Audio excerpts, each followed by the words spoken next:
வணக்கம் viewers, welcome back. பாஷா பற்றி பேச போகிறேன். இது 3 மாதம் 4 மாதம் ரொம்ப ரொம்ப நேரம் ரொம்ப காலங்கள் ஆயிடுச்சு. இந்த வீகன் டிபேட்டை பற்றி மிஸ்டர் பாரிசாரனும் அரவிந்த் அனிமல் ஆக்டிவிஸ்ட் என்ற ஒருத்தரும் ரெண்டு பேர் டிபேட் பண்ணியிருப்பாங்க. அப்போது அந்த வீடியோ பார்க்குற வரைக்கும் எனக்கு அரவிந்த் அனிமல் ஆக்டிவிஸ்ட்டும் யாருன்னு தெரியாது. அந்த வீடியோ எல்லாத்தமாக பார்த்தேன். அதுக்கப்புறமா இவர் இந்த மாதிரி அனிமல் ஆக்டிவிஸ்ட் இந்த மாதிரி மிருக கொல்லக்கூடாது வீகனாக மாறணும்னு சொல்லியிருப்பாரு. அதுக்கப்புறமா நான் அரவிந்தை பற்றி ரொம்ப அதிகமாக ரிசர்ச் பண்ணும்போது அவர் வீகன். இப்போ நிறைய பேருக்கு வெஜ்ஜு நான்வெஜ்ஜு தெரியும். வெஜ்ஜுன்னா இந்த சிக்கனு மட்டனு எக்ஸாம் தாண்டி இந்த பால் தயிர் இந்த நெய் வெண்ணெய் இந்த மாதிரி பொருளாக யூஸ் பண்ணுவாங்க. அந்த அனிமல்லேருந்து வர பால்லேருந்து வர ஐட்டம்ஸ் யூஸ் பண்ணுவாங்க. அது சிக்கன் எக்ஸ்ட்ரா நீங்கள் யூஸ் பண்ண மாட்டீங்க, அது வெஜிடேரியன். ஆனால் இந்த வீகன் என்னென்னு சொல்லிங்கன்னா, ஆக்சுவலாக இந்த வீகன் கான்செப்ட்டு முதல்ல இப்போ ஸ்டார்ட் ஆகலை. ஸ்டார்ட் ஆகிறதுக்கு முன்னாடி ஒரு ஆயிடுச்சு, ஒரு 100 இயர்ஸ் கிட்ட ஆக போகுது. 1944. நான் வேணால் இந்த வீகன் அந்த யார் எப்போது ஸ்டார்ட் பண்ணான்னு சொல்லி நான் உங்கள் ஸ்க்ரீனில் போட்டுறேன், எல்லாம் செக் பண்ணி பாருங்கள். நான் அந்த டிபேட் பார்த்தேன், 2 மணி நேரம் போட்டு கொண்டுட்டாங்க 2 பேருமே. ஆக்சுவலாக நான் வந்துட்டு இந்த டைமில் வந்து பாலியோட ஸ்டான்ஸாக எடுக்கிறேன். ஏன்னா பாலிஸ்தான் சொல்கிற மாதிரி வீகனுடைய அந்த லைஃப் ஸ்டைல் யாருக்கும் செட் ஆகும்னு சொல்கிறாரு. அது உண்மையில் அவர் சொன்ன வீகனே சுத்தமாக வேலைக்கே ஆகும்னு சொல்கிறார். அது பாலிஸ்தான் சொன்ன எல்லா கான்செப்டையும் நான் ஏற்றுக்கிறேன். ஏன்னா அவர் சொல்ல எல்லாமே கரெக்டாக தான். வீகன்ற கான்செப்ட்டு நம்ம லைஃப் ஸ்டைலுக்கு சுத்தமாக செட் ஆகாது. அது ஒரு நேச்சுரலான ஒரு டயட்டாக கிடையாது. அதாவது டயட்டுக்கு நேச்சுரலான ஒரு லைஃப் ஸ்டைல், அது அளவே சொல்லியிருப்பார், நேச்சுரல் லைஃப் ஸ்டைல்னு சொல்லி. ஸோ இந்த டைமில் இந்த ஸ்டான்ஸில் மட்டும் நான் ஸ்டான்ஸ் எடுக்கிறேன். ஆக்சுவலாக நான்வெஜ்ஜாக பெஸ்ட்டு, வீகன் வந்தது ஒரு லைஃப் ஸ்டைலாக கிடையாதுன்னு சொல்கிறது. ஆனால் அரவிந்த் பக்கம் ஸ்டான்ஸ் பார்த்தீங்கன்னா, நீங்கள் அனிமல்ஸை கொல்றீங்க, கொடுமைப்படுத்துறீங்கன்னு சொல்லி சொல்கிறாரு. ஆக்சுவலாக இந்த 2 கான்செப்ட் ஸ்டார்ட் பண்ணுறதுக்கு முன்னாடி வீகன்னா என்ன, டொனால்டு வாட்சன் நான் வந்து அவர் பேர் ஸ்க்ரீனில் ஒரு ஃபோட்டோ முதற்கொண்டு நான் ஸ்க்ரீனில் போடுறேன், அதாவது பார்த்துக்கோங்க. அவர் பேர் தெரியல, ஆனால் அவர் ஸ்டார்ட் பண்ண 1944 ஸ்டார்ட் பண்ண வீகன். அதாவது அவருக்கும் இந்த மாதிரி ஸ்லாட்டர் அனிமல் ஸ்லாட்டரில் இந்த மாதிரி அனிமல் டார்ச்சர் பண்ணுறதையும் அதை இருக்கிற ரத்த கலரியாக அவருக்கு அது கொள்வது, சித்தவரம் பண்ணுறது, இதெல்லாம் ஒரு பார்த்துட்டு இந்த மாதிரி சித்தவரம் பண்ணி நம்ம சாப்பிட்ணுமா, நம்ம வேணால் பிளான் பேஸ்டே இந்த மாதிரி நம்ம உடம்பு தேவையான அந்த ப்ரோட்டீன், மினரல்ஸ், நியூட்ரன்ஸ் எல்லாத்தையுமே பிளான் பேஸ்ட்லேயே அப்சர்வ் பண்ணிக்க முடியுமா, கன்சியூம் பண்ணிக்க முடியுமான்னு சொல்லி பிளான் பண்ணி அவர் அதுக்கேற்ற மாதிரி லைஃப் ஸ்டைல் மூவ் ஆனார். அதாவது அவருக்கு பிடிக்கல இந்த மாதிரி அனிமலை கொன்று அதன் மூலிமா நம்ம பால் எல்லாத்தையும் எடுக்கிறோம், அது கன்சர்ன் இருக்கிறது கேட்காம எடுக்கிறோம். அதாவது கன்சர்ன் சொல்லலை, அதுக்கு டக்குன்னு எதுக்கும் தவிர அது எதுக்குமே ஒரு ப்ராப்பர் மெத்தடில் பண்ணுறது கிடையாது. அதனால் ரொம்ப சஃபர் ஆகுதுன்னு சொல்லி அவரு பார்த்து அவருக்கு ஒரு மாதிரி அது கில்ட் ஆகி அவருக்கு கில்ட் ஆச்சு. அவருக்கு ஒரு மாதிரி அது மைண்டு மாறி அவர் வீகனாக மாறி இருந்தார். ஸோ அவர் தான் வீகன் மூலமாக ஸ்டார்ட் பண்ணதுமே எல்லாரையும் போயிட்டு மாறுங்க, நீங்கள் வீகனாக மாறுங்க, நீங்கள் அனிமலை கொல்றீங்க, எல்லாரும் அனிமலை கொண்டுட்டு இருக்கானுங்க, அனிமல் சாவது பாருங்க எவ்வளோ சஃபர் ஆகுது, இந்த மாதிரி யாரையும் அவர் என்ன சொல்லி கில்ட் பண்ணுறதோ இல்லை நீங்கள் ஒரு கொலைகாரன் சொல்கிறதோ எதுவுமே சொல்லலை. அவர் என்ன சொன்னார்னா, எப்பா நான் எனக்கு பர்சனலாக அனிமல்ஸை கொண்டு சாப்பிட பிடிக்கல, ஸோ நான் பிளான்ட் பேஸ்ட் டயட் வந்து பிளான்ட் பேஸ்ட் ஃபுட்டை இதுக்கு கன்சியூம் பண்ணுறதுக்கு நான் பார்த்துக்கிறேன், அதை நான் பண்ணிக்கிறேன். எனக்கு பர்சனலாக யாருக்காவது இந்த மாதிரி அனிமல் கொள்றது சாப்பிட்ற பழக்கம் வேணாம், நானும் பிளான்ட் பேஸ்டில் போயிடுறேன், எனக்கு அனிமல் கொல்ல வேண்டிய அவசியம் இருக்குது, அந்த மாதிரி கொண்டு சாப்பிட்ற அந்தளவுக்கு எனக்கு வேணாம், நானும் பிளான் பேஸில் வரேன்னு சொல்லி யாரும் ஆசைப்பட்டீங்கன்னா சாய்ஸில் நீங்கள் வாங்க. நான் எப்படி வாழ்றது, எப்படி பிளான் பேஸில் ஒவ்வொருத்தருக்கு தேவையான நியூட்ரியன்ஸு, எப்படி இந்த ப்ரோட்டீனு, B12, இந்த கால்சியம் இதெல்லாம் எப்படி நாங்கள் பிளான் பேஸ்டு உணவுலேயே கன்சியூம் பண்ணி உங்களை ஹெல்த்தியாக வாழ வைக்கிறது எப்படி நான் சொல்லித்தரேன்னு சொல்லி அவர் என்ன பண்ணாருன்னா, அவர் வாழ்ந்து அந்த லைஃப் ஸ்டைலை மற்றவங்களுக்கு காட்டி இப்படியும் வாழ முடியும், நிறைய பேர் கில்ட்டியான இந்த மாதிரியும் வாழலாம், இதுவும் ஹெல்த்தியான இதுவும் ஒரு லைஃப் ஸ்டைல் தான், உங்களுக்கு கில்ட்டு வேணாம், நீங்களும் மிருகம் கொள்ளாமல் நம்ம பிளான் பேஸ்ட்லேயே வாழலான்னு சொல்லி சாய்ஸை கொடுத்து லைஃப் ஸ்டைலை வாழ்ந்து காட்டி அதுக்கப்புறமா யாராவது வரலாம் அவர் கூட்டிட்டு அவருக்கு சொல்லி தந்துருப்பார். ஆனால் இந்த வீடியோவில் அரவிந்த் நான் சொன்னேன்னா பேசிக்காக வீக்னஸ் இருக்கிறது ஒரு எக்ஸ்பேன்ஷன் மைண்ட் செட் இருக்குன்னு சொல்லியிருக்காரு. கரெக்டாக தான், எக்ஸ்பேன்ஷன் மைண்ட் செட் இருக்கட்டும், அது உண்மையாகவே இருக்கட்டும். ஆனால் நீங்கள் எக்ஸ்பேண்ட் பண்ணுங்க, அதை சாய்ஸில் பண்ணுங்க.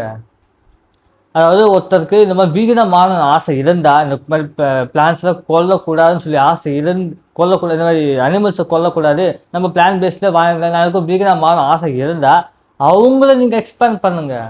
யார் உங்கள் சாய்ஸ் விரும்பி வராங்களோ நீங்கள் ப்ளீச் பண்ணலாம். நீங்கள் ஸ்கூல்ஸு காலேஜ் சொல்கிறீங்களா, எல்லாருக்கும் கிளாஸ் எடுக்கிறீங்களா இந்த மாதிரி வீகனை பற்றி, அவர் சொல்லுங்கள். யாருக்காவது மாறணும்னு ஆசை இருந்தால் அவங்க முன்னாடி வருவோம், அவங்கள மாற்றுங்க.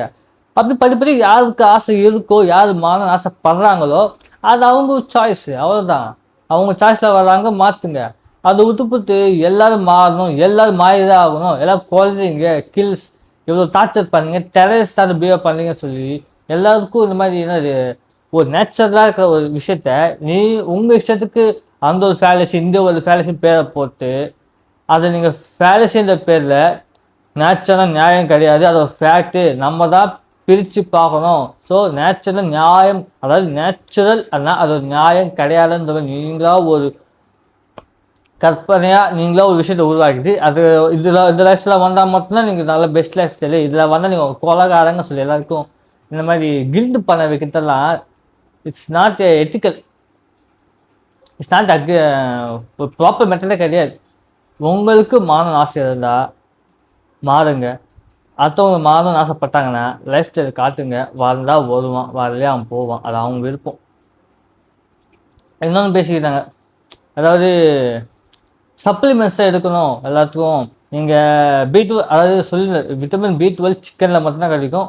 2-3 ஒமேகா 3க்கும், அதாவது ஒமேகா 3க்கும் விட்டமின் டியா நினைக்கிறேன், விட்டமின் டி தான், விட்டமின் டிக்கும் இந்த மாதிரி 3-4 விஷயத்துக்கு நியூட்ரியன்ஸ்க்கெல்லாம் அவங்க சப்ளிமெண்ட்ஸ் எடுக்கணும். சப்ளிமெண்ட்க்கு அவ்வளோ ஈஸியானு சொன்னீங்க, கரெக்டாக இருந்தாச்சா? சப்ளிமெண்ட்ஸ் எடுக்கணும் தான். ஆனால் நான் இந்த மாதிரி ஒவ்வொருத்துக்கும் சப்ளிமெண்ட்ஸ் எடுக்கிறதுக்கு பதிலாக சிம்பிளாக நான் மொத்தத்தை சேர்ந்து ஒரே ஒரு உணவை நான் எடுத்துகிட்டு போயிடுவேன், ஈஸியாக எனக்கு அவைலபிள் இருக்கும்ல. ஸோ அந்த வீடியோ நான் பார்த்தேன் 2 மணி நேரம். ஸோ அந்த 2 மணி நேரம் ரியாக்ஷன் தான் போடலாம் பார்த்தேன். ஆனால் அவங்க பேசுகிற மொத்தம் முழுக்க ஒரு நான்சென்ஸ் பேச்சாக தான் போச்சு. கான்செப்ட் கரெக்டாக தான், பாரிசாலம் பேசுகிற கான்செப்ட் எல்லாமே கரெக்டாக தான், எந்த விஷயமும் தப்புன்னு சொல்ல. ஆனால் அவர் பேசுகிற விதம், அவர் சில யூஸ் பண்ணுற வார்த்தைகள் எல்லாமே ரொம்ப ராங்காக இருக்குது. இவ்வளோ தெரிஞ்ச விஷயத்தை எப்படி பேசணும் விஷயம் இல்லை. இப்போது நான் உங்களை டிபேட்டை பார்க்க சொல்லலை, அப்படி உண்மையிலே அந்த டிபேட் நீங்கள் கரெக்டான ஒரு டிபேட்டை பார்க்கணுன்னா அது அரவிந்த் அனிமல் ஆக்டிவேஷன் அந்த யூடியூப் சேனல்லே போயிட்டு கடைசியாக அவர் போட்ட, அது ரீசெண்டாக போட்ட வீடியோவில் அந்த ஒரு விஸ்வா அந்த ஒரு ஆக்டர் வந்துட்டு டிபேட் பண்ணியிருப்பார். அவர்கிட்ட வேணால் பாருங்கள், 3 மணி நேரம் தான். ஆனால் அவர் உண்மையிலேயே செம்ம பர்ஃபெக்டாக ஒரு கண்டென்ட் ஓரியன்டாக எந்த அளவுக்கு டிபேட் என்னென்ன பேசணும், எப்படி பேசணும், எதுக்கெல்லாம் பேசணும்னு சொல்லி கிளியராக மென்ஷன் பண்ணியிருப்பார். ஒவ்வொரு வேர்ட்ஸும் அவர் கிளியராக பேசியிருப்பார். நீங்கள் அவரை பார்க்கலாம், ஆக்டர் தான் விஸ்வாதவர். நீங்கள் அவர் டிபேட் பண்ணால் பார்க்கலாம், 3 மணி நேரம் தான். ஆனால் இந்த 2 மணி நேரம் பார்க்கறது அந்த 3 மணி நேரம் பார்க்கலாம். அது நல்லா கேட்கறதுக்கும் நல்லா இருக்குது, அது கண்டென்ட்டாகவும் இருக்குது. அதில் சொல்கிறாங்க சிக்கனுக்கு சோயா சங்க்ஸ்ன்னு சொல்கிறாங்க. எப்போ 1/2 கிலோ சிக்கனுக்கு நான் 1/2 கிலோ சோயா சங்க்ஸ் எப்படி காலி பண்ணுறது? ஒரு நாளைக்கு ஒரு 1/2 கிலோ சிக்கன் 1 கிலோ சிக்கனும் நான் காலி பண்ணிட்டு போயிட்டே இருப்பேன். அதில் எல்லா அமினோ ஆசிடும் கிடைக்கும், எல்லா நியூட்ரியன்ஸ் விட்டமின் B12 எல்லா ஆசிட்ஸும் கிடைக்கும். ஆனால் ஒரு பிளான் பேஸ்டில் இந்த மாதிரி சோயா சங்க்ஸில் நான் எவ்வளோ அதுலேயும் ஒரு கம்ப்ளீட் ப்ரோட்டீன் சோர்ஸ் கிடையாது. ஏன்னா இதில் சில ஆசிட்ஸ் கிடையாது, அதில் ப்ரோட்டீனும் அதில் முழுசாக கிடையாது. ஒரு சோயா சங்க்ஸ் நிறைய பேர் தெரியாது நினைக்கிறேன். உங்களுக்கு சிம்பிளாக புரியாமல் சொல்கிறேன். இந்த பிரிஞ்சியில் ஒரு உருண்டை வண்டியாக போடுவாங்களே, உருண்டை வண்டியா, அதுதான் சோயா சங்க்ஸ். ஒரு சோயா சங்க்ஸு 1 கிராம் ப்ரோட்டீன் கணக்கு வச்சுக்கோங்களேன். நீங்கள் ஒரு 20-30 சோயா சங்க்ஸ் சாப்பிட்டா தான் உங்களுக்கு 20-30 ப்ரோட்டீன் சோர்ஸ் கிடைக்கும். ஆனால் அதுவும் கம்ப்ளீட் பயோ அவைலபிள் கிடையாது. பயோ அவைலபிள் அப்சார்ப்ஷன் ரேட் சொன்னால் அது இந்த சிக்கன், அதாவது நம்ம பழங்காலத்தில் அந்த காலத்தில் இந்த காலத்துக்கும் சிக்கனே சாப்பிட்டு ப்ரோட்டீன் கூட சிக்கனே சாப்பிட்டு பரிணாமம் ஆனதுனால நம்ம உடம்பு சிக்கன்லேருந்து கிடைக்கிற அந்த ப்ரோட்டீன்ஸ் ஈஸியாக அப்சர்வ் ஆகிற தன்மை நம்ம உடம்புக்கு இருக்குது. அதாவது கறி அந்த ஃபுட்டு சரீர தன்மை கிடையாது சொல்லலை, அந்த ஃபுட்டில் இருக்கிற அந்த protein, vitamin B12, omega fat, இந்த ஆசிட்ஸ் எல்லாமே டைஜஸ்ட் ஆகி நம்ம உடம்புல அப்சர்வ் ஆகணும். ஸோ நம்ம சாப்பிட்றதுனா அந்த ஃபுட்டு மட்டும் சரிக்கிறது கிடையாது. அந்த ஃபுட்டில் இருக்கிற இந்த ப்ரோட்டீன் சோர்ஸ் எல்லாமே அந்த விட்டமின் B12 ஒமேகா 3 இந்த மாதிரி ஆசிட்ஸ் எல்லாமே சரித்து ஜீரணமாகி உடம்புல அப்சர்வ் ஆகணும். அந்த ஒரு தன்மையில் இந்த சிக்கனு, இந்த மட்டனு, பீஃபு, இந்த எக்ஸ்ட்ரா ஈஸியாக நம்ம உடம்புல அப்சர்வ் ஆகுது. ஏன்னா அதெல்லாம் சாப்பிட்டு சாப்பிட்டு பழகியிருக்கோம். ப்ரோட்டீனுக்காகவும் இந்த நியூட்ரியன்ஸ்க்காகவும் ஹெல்த்துக்காகவும். ஸோ அதை சாப்பிட்டு சாப்பிட்டு நம்ம இந்த மாதிரி நம்ம உடம்பு அதுக்கேற்ற மாதிரி எவால்வ் ஆனதுனால ஸோ நம்ம அதை ஈஸியாக கன்சியூம் பண்ணும்போது நமக்கு அந்த கன்சப்ஷன் ஈஸியாக இருக்கும். எல்லாமே ஒரே இடத்துல கிடைக்கும். அந்த ஒரு கன்சப்ஷன் ரொம்ப ஈஸியாக நம்ம உடம்புல அப்சர்வ் ஆகிடும். ஆனால் அதுக்கு ஈக்குவலாக நீங்கள் சோயா சங்க்ஸோ அப்புறம் டோஃபு, காலிஃப்ளவர் நினைக்கிறேன் அதான் சொல்கிறாங்க டோஃபுன்னு சொல்லி. டோஃபு வந்து ஹை கால்சியம் ஃபுட்டுன்னு சொல்லியிருந்தார். ஹை கால்சியமும் vitamin high calcium food, soya சங்க்ஸும் ஹை ப்ரோட்டீன் ஃபுட் சொல்லியிருந்தார். ஆனால் அதெல்லாம் நீங்கள் சாப்பிட்லாம், ப்ரோட்டீன்ஸ் அதிகம் கிடைக்கும் அதுலேயும். ஆனால் உங்கள் உடம்புல அந்த ப்ரோட்டீனை சரிக்கிறதுக்கான தன்மை சிக்கனை கம்பேர் பண்ணும்போது அந்த அப்சர்ப்ஷன் ரேட் வந்துட்டு ரொம்ப கம்மி. நீங்கள் சாப்பிடுவீங்க, ஆனால் நீங்கள் சிக்கனை கம்மி ப்ரோட்டீனாக சாப்பிட்டாலும் இந்த சோயா சங்க்ஸும் டோஃபுலையும் நீங்கள் அதிகமாக ப்ரோட்டீன் அளவு எடுத்து சாப்பிட்டாலும் ரெண்டும் ஈக்குவலோட அந்த சோயா சங்க்ஸும் டோஃபுலும் கம்மியாக தான் உங்கள் ப்ரோட்டீன் அப்சர்வ் ஆகும். ஏன்னா நீங்கள் எவ்வளோ சாப்பிட்டாலும் அதில் பாதியை விட குறைவாக உங்கள் உடம்பு அப்சர்வ் பண்ணும். மேபி ஒரு 10 கிராம் 5 கிராம் உங்கள் உடம்பு அப்சர்வ் பண்ணும். அதாவது சோயா சங்க்ஸும் டோஃபுன்னு சொல்கிறேன். ஆனால் சிக்கனை பொறுத்த வரைக்கும் 98% அந்த ப்ரோட்டீன்ஸ் எல்லாமே உங்கள் உடம்புல அப்சர்வ் ஆகும் நீங்கள் அந்த கேலரிஸை பர்ன் பண்ணிங்கன்னா. இதுதான் அந்த அப்சர்ப்ஷன் ரேட். அப்சர்ப்ஷன் ரேட்டை பொறுத்த வரைக்கும் இந்த எக்ஸ்லையும் இதுலேயும் ரொம்ப கம்மி. இன்னொரு ரிப்பீட்டும் பார்த்தேன், அவர் யாரும் தெரில பேச நான் கவனிக்கல மாட்டேன் முடிஞ்ச அந்த ஒரு டிபேட் ஸ்க்ரீனில் போட பார்க்குறேன். அவர் என்ன சொல்கிறாருன்னா நீங்கள் அனிமல் ஆக்டிவிஸ்டாக கிடையாதுன்னு சொல்கிறார். அவர் சொல்ல லாஜிக்கலாக கரெக்ட் தான். ஏன்னு சொல்லுங்கள், இவர் அரவிந்த் அனிமல் ஆக்டிவிஸ்ட் போட்டுக்கிறார் பேர் அப்படின்னு பேசாட்டார இவர் உண்மையாலே அனிமல் ஆக்டிவிஸ்ட் கிடையாது. ஏன்னா அவர் தான் நம்ம சொல்கிறாரு, இந்த சென்டியன்ட் பீயிங், அதாவது இந்த சிக்கனு சிக்கனுக்கும் சேர்த்தாங்க சிக்கனு, அப்புறம் இந்த அதாவது ஆடு மாடுங்க, அதாவது சிக்கனையும் மட்டனையும் பீஃபையும் எக்ஸையும் மில்க் இதை கன்சியூம் பண்ணுற ஒரு அனிமல்ஸை மட்டும் நம்ம கன்சியூம் பண்ணால் அது மட்டும் தப்பு. அதாவது அது மட்டும் நாங்கள் ப்ரீச் பண்ணுவோம். ஸோ நீங்கள் ஒரு மீனில் ஜெல்லி ஃபிஷ்ஷோ ஒரு ஆக்டோபஸையோ இந்த மாதிரி கமோடிட்டியை யூஸ் பண்ணாத, கமோடிட்டின்னா நம்ம தேவைக்கு அதை கொடுமை பற்றி கொண்டு சாப்பிட்றோம்ல, அந்த மாதிரி ஒரு அனிமல்ஸ் எல்லாம் நீங்கள் யூஸ் பண்ணால் மட்டும்தான் நாங்கள் அது கேள்வி கேட்போம். இன்னும் இப்போ நீங்கள் கடலில் நார்மல் மீனை கொண்டா கேள்வி கேட்பாங்க. ஆனால் ஆக்டோபஸையோ ஒரு ஜெல்லி ஃபிஷ்ஷையோ இந்த மாதிரி ரேர் ஐட்டம்ஸை நீங்கள் கொண்டு சாப்பிட்டீங்கன்னா ஒரு எதுவுமே கண்டுக்க மாட்டார். ஏன் கேட்டால் அதோடைய உரிமையை பற்றி அவர் பேச மாட்டாராம். ஓன்லி இந்த சென்டியன்ட் பீங், இந்த எக்ஸு, இந்த சிக்கனு, கவு அந்த ஆடு மாடு, இதுங்க மட்டும்தான் சென்டியன்ட் பீயிங்காக கமாடிட்டி போய் யூஸ் பண்ணுறாங்களாம். இதுங்களை கொண்டு நீங்கள், அதாவது இதுங்க கமாடிட்டி கொண்டு கொள்ளாத பற்றி அவர் பேசலை, இதுங்களை கமாடிட்டியாக உங்கள் தேவைக்கு யூஸ் பண்ணால் மட்டும்தான் அவர் பேசுவாராம். அதுக்கு அவர் சொல்லியிருந்தாரு, அப்படி நீங்கள் ஒரு பர்டிகுலர் சென்டியன்ட் பீயிங்ஸை மட்டும்தான் நீங்கள் காரணம் காட்டி பேசுகிறீங்கன்னா அப்போ நீங்கள் அனிமல் ஆக்டிவிஸ்ட் கிடையாதுப்பா, சென்டியன்ட் பீயிங் ஆக்டிவிஸ்ட். அவர் சொல்ல பர்ஃபெக்டாக கரெக்டாக இருக்குது. அதாவது நீங்கள் ஒரு சென்டியன்ட் பீயிங் அனிமலை மட்டும் அதை பற்றி தான் பேசுகிறீங்கன்னா, அதை மட்டும் தான் சாப்பிட்டு சொல்கிறீங்கன்னா, அப்போது நீங்கள் ஒரு சென்டியன்ட் பீயிங் ஆக்டிவிஸ்டாக தான் இருக்கணும். அனிமல் தான் எல்லாத்தையும் சேர்த்து தான் நீங்கள் சொல்லணும். எந்த அனிமலும் கொல்லக்கூடாது, எந்த அனிமலும் ஹார்ம் பண்ணக்கூடாது, அதாவது கமோடிட்டியை யூஸ் பண்ணக்கூடாதுன்னு நீங்கள் பேசியிருக்கணும். தவிர நீங்கள் எல்லாத்தையும் பற்றி பேசுகிற போது நீங்கள் அனிமல் ஆக்டிவிஸ்ட் கிடையாது சொல்லியிருக்காரு. அதுவும் கரெக்ட் தான். இவ்வளோ பேசிட்டு கட்சியில் அவர்கிட்ட கேட்கும்போது சொன்னேன், நான் அனிமல் ஆக்டிவிஸ்ட் கிடையாதுப்பா, நான் சென்டியன்ட் பீயிங் ஆக்டிவிஸ்டாக ஒத்துக்கிறேன். ஆனால் அனிமல் ஆக்டிவிஸ்ட் போட்டது இருக்குன்னா ப்ரொமோஷனுக்காகவும், ரொம்ப ஃபாஸ்ட்டாக ரீச் ஆகணும், ப்ரொமோஷனுக்காக போட்டாராம்.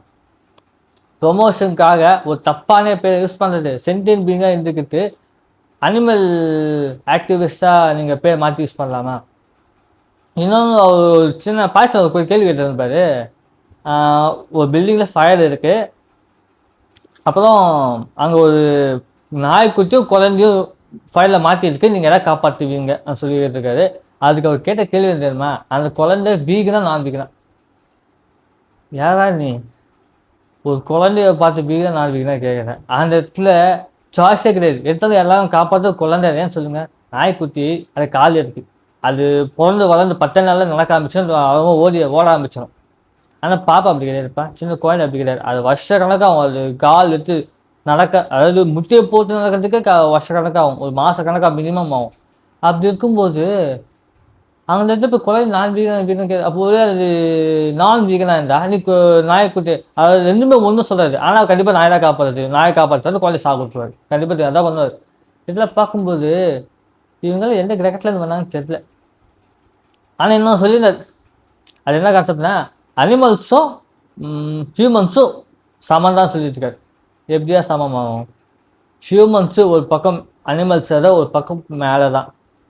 அனிமல்ஸும் நம்ம கொஞ்சம் ஒரு ஸ்டெப்பு கீழே தான் இருக்கும் எப்போவுமே. ஹியூமன்ஸை டாமினன்ஸ் அதிகம். ஏன்னா நம்மளை சார்ந்து அதுங்க வாழ்ந்துங்க, அதுங்களை சார்ந்து நம்ம வாழ. அதாவது சாப்பாடை நம்ம சாப்பிட்றோம், ஆனால் அதுங்க வாழ்றதுங்க ஷெல்டர் கொடுத்துட்றோம், அதுக்கு ஃபுட்டு போடுறோம். ஸோ அதை நம்ம வளர்க்குறோம் தவிர அதை நம்மளை வளர்த்துட்டு நம்ம அதை வளர்க்குறோம்.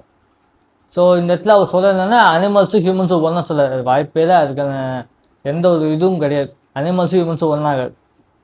அதுக்கப்புறம் அவங்க அஜெண்டா ப்ராப்பர் இந்த டவுட், இந்த பாயசாலைங்க இந்த அஜெண்டா ப்ராப்பகண்டா யார் சொல்லிவிட்டா தெரியல. எல்லா வீடியோவில் அஜெண்டா ப்ராப்பகண்டா சொல்லியிருக்காரு. ஆனால் அவர் தான் சொல்கிறாருன்னா அஜெண்டா வந்து நெகட்டிவ் வருது, தப்பான செயல் யூஸ் பண்ணுறது, ப்ராப்பகண்டா தான் பாசிட்டிவ்னு சொல்கிறார். ஆனால் நான் கேள்விப்பட்ட வரைக்கும் ப்ராப்பகண்டா தான் நெகட்டிவ் வருது, அஜெண்டா தான் பாசிட்டிவ் வருது. ஒரு நான் தப்பா பண்ணுன்னு தெரியல. இவர் எல்லா வீட்லையும் அவங்க அஜெண்டா சொல்லியிருக்காரு. நான் நெட்டில் கிடையாது, எல்லாம் என்ன சொல்கிறாங்கன்னா அஜெண்டா இருந்தது பாசிட்டிவான்னு சொல்லிட்டு இருக்காங்க. அது ஏன்னு தெரியல. அதுக்கு ஆப்போசிட் இது வேணா சொல்லாது, அதுக்கேற்ற நேச்சுரல் ஃபேலசி, இதுக்கேற்ற லீகலி ஃபேலசி, அது லீகலிட்டி ஃபேலசி, ஃபெட்டாலிட்டி ஃபேலசி, எத்தனை ஃபேலசியா இவதான் நம்ம சொல்கிறாரு. அது நேச்சுரல் ஃபேலசியா, அதாவது இந்த மாதிரி ஒரு அனிமல்லேருந்து இன்னொரு அனிமல் கன்சியூம் பண்ணது அது ஒரு நேச்சுரல் ஃபேலசியா. அதாவது அது பேர் நேச்சுரலாக பேலியோதிக், அதாவது அந்த கல் மண் வச்சு அந்த ஸ்டார்டிங்லேருந்து குரங்குலேருந்து மனித மாறினால அந்த பேலியோதிக் ஏஜஸ்லேருந்து இதுதான் இந்த மாதிரி, அதாவது இந்த மாதிரி ஹண்ட் பண்ணியே சர்வே ஆனதுனால தான் மனுஷன் எவால்வ் ஆனான். ஹண்டிங்கிறது எவால்யூஷனில் இருக்குது, எவால்யூஷன் நேச்சுரலியாக இருக்குது, அதுக்கு பேர் நேச்சர். இவங்க சொல்ல நேச்சர்ன்றதால நியாயம் கிடையாதுன்றது, அதாவது நேச்சராக சார்ந்திருக்கிறதா நியாயம் கிடையாது. அது ஃபேக்ட்டு, நம்ம தான் பிரித்து கரெக்டாக எதுன்னு பார்க்கணுமா. நம்ம நேச்சரை சார்ந்து இல்லைன்னா அழிஞ்சிடும். நேச்சரை சார்ந்து இருந்தால் மட்டும்தான் அந்த குரங்குலேருந்து மனுஷன் எவால்வ், மனுஷன் டெக்னாலஜியில் எவால்வ் ஆனதுக்கு காரணமே நம்ம நேச்சரை சார்ந்து இருந்ததுனால எவால்வ் ஆனோம். இப்போ நீங்கள் நேச்சருக்கு எதிரான ஒரு விஷயத்தை கொண்டு வரும்போது அதை யூஸ் பண்ண ஆரம்பித்தாங்க, அதுக்கு அந்த லைஃப்பில் போக ஆரம்பித்தாங்கன்னா நேச்சர் சார்ந்து கிடையாது, மனித இனிமேல் அழிஞ்சிடும். அதை அவரே ஒத்துக்கிட்டார். இந்த வீகன் லைஃப் ஸ்டைல் இருந்தது, நேச்சுரல் லைஃப் ஸ்டைல் கிடையாதான். அப்போது எந்த ஆணாவுக்கு நீ வந்து நேச்சுரல் லைஃப் ஸ்டைல், அதாவது நேச்சுரல் லைஃப் ஸ்டைல் இல்லாதது, நேச்சரை சார்ந்து இல்லாத ஒரு விஷயத்த நீ எங்களை மாறு சொல்லி இருக்குது சாவடிகளை போட்டு. எனக்கு தெரிஞ்ச அந்த வீடியோ 2 மணி நேரம் வீடியோவில் பெருசாக எதுவும் இல்லை. இந்த அஜெண்டா ப்ராப்பராக நேச்சுரல் பேசி அதை பற்றி பேசியிருந்தாங்க. அதுக்கப்புறம் அந்த நாய்க்குட்டியை பற்றி அதுக்கப்புறம் எதுவும் பெருசாக இன்ஃபர்மேஷனாக வீடியோவும் கொடுக்கல. சிம்பிள் கான்செப்டாக முடிக்கிறேன். ரொம்ப லேட்டாக போகிற வீடியோ, நான் சிம்பிள் கான்செப்ட் முடிச்சிடறேன். சிம்பிளாக சொன்னால் வீகன் லைஃப் ஸ்டைல் வந்து இப்போதைக்கு யாராலையும் ஃபாலோ பண்ண முடியாது. அவங்க சொல்கிறாங்க 80% பீப்புள் நான் ப்ரெவலண்ட் பீப்புள், அவங்கள பற்றி தேவையில்ல. 20% அட்லீஸ்ட் 10% பீப்புள் நல்லா காசு இருக்குது, நல்லா எல்லாரும் தேடி சாப்பிட்ற அவங்க மட்டும் மாறுன்னு சொல்கிறாங்க. நான் சொல்கிறேன் என்னன்னா, அவங்க இருந்தாலும் அது அவங்க சாய்ஸ் தான்ப்பா, அவங்க சாய்ஸில் மாறணும். ஏன் நீ ஃபாலோ பண்ண அந்த வீக்னஸை தயாரித்தவர் அதை மக்கள் சாய்ஸில் விட்டாரு. அப்போது அதை ஃபாலோ பண்ணுறது நீ அதை மக்கள் சாய்ஸில் விடணும். நீ தூக்கிட்டு போயிட்டு எல்லோரும் வாயில் வீகனை சாப்பிட சொல்லி திணிக்கக்கூடாது. அது ரொம்ப தப்பு. மக்களுக்கு பிடிச்சிருந்தா லைஃப் ஸ்டைல் வருவாங்க, இல்லையா லைஃப் ஸ்டைல் வரமாட்டாங்க. அவ்வளோதான்.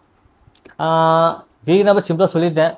அதாவது பிளான் பேஸ்டு ஃபுட்டில் மட்டும்தான், அதாவது பிளான் பேஸ்ட் ஃபுட்டை மொத்தமாக கன்சியூம் பண்ணி வாழ்றவங்க அனிமல்ஸை கமோடிட்டியாக யூஸ் பண்ணலாம். அதாவது நம்ம தேவைக்கு பர்சனலுக்கு அதை யூஸ் பண்ணி அதுலேருந்து வர ப்ரோட்டீன்ஸை நம்ம கன்சியூம் பண்ணக்கூடாது. அந்த மாதிரி இருக்கிற மாதிரி தான் வீகன் லைஃப் ஸ்டைலு. அது நான் சொல்லிட்டேன் என்னன்னு சொல்லிட்டு எதுக்கு செட் ஆகும் சொல்லிட்டேன். உங்களுக்கு ஏதாவது வீகன் லைஃப் ஸ்டைல், ஏதாவது வீகன் லைஃப் ஸ்டைல் ஃபாலோ பண்ணுறீங்கன்னா மறக்காமல் ஏதாவது கமெண்ட் பண்ணி விடுங்க. இந்த வீடியோ உங்களுக்கு பிடிச்சிருந்து லைக், ஷேர் அண்ட் சப்ஸ்கிரைப் பண்ணி பெல் ஐக்கான் ஆலில் போட்டுக்கோங்க. நான் தப்பாவோ இல்லை மிஸ்இன்ஃபர்மேஷனோ பேசியிருந்தாலும் கீழே கமெண்ட் பண்ணுங்கள், நான் எதாவது செக் பண்ணி அடுத்த வீடியோ மாற்றிக்கிறேன். அண்ட் உங்களுக்கு ஏதாவது கொஸ்டின்ஸ் வீகனை பற்றியோ இல்லை வேறு ஏதாவது பார்ட் 2 வேணுமா இல்லை வேறு ஏதாவது டீட்டெயிலிங்காக வேணும்னா கீழே தான் கொஷின்ஸ் டைப் பண்ணி வச்சுருங்க. அந்த கொஷின் ஏற்ற மாதிரி நான் அந்த பதில் சொல்ல ஆரம்பிக்கிறேன். அதாவது அடுத்த பார்ட் 2 வீடியோவில் என்னென்ன உங்களுக்கு கேள்வி இருக்குது, வீகனை பற்றி என்னென்ன கேள்வி இருக்குதுன்னு சொல்லி லிஸ்ட்டை போட்டு வைங்க. கேள்வி கொஷின்ஸ் எல்லாத்தையும் நான் முடிஞ்ச அதுக்கான பதிலை அடுத்த வீடியோவில் போட பார்க்குறேன். That's all video. பாய்.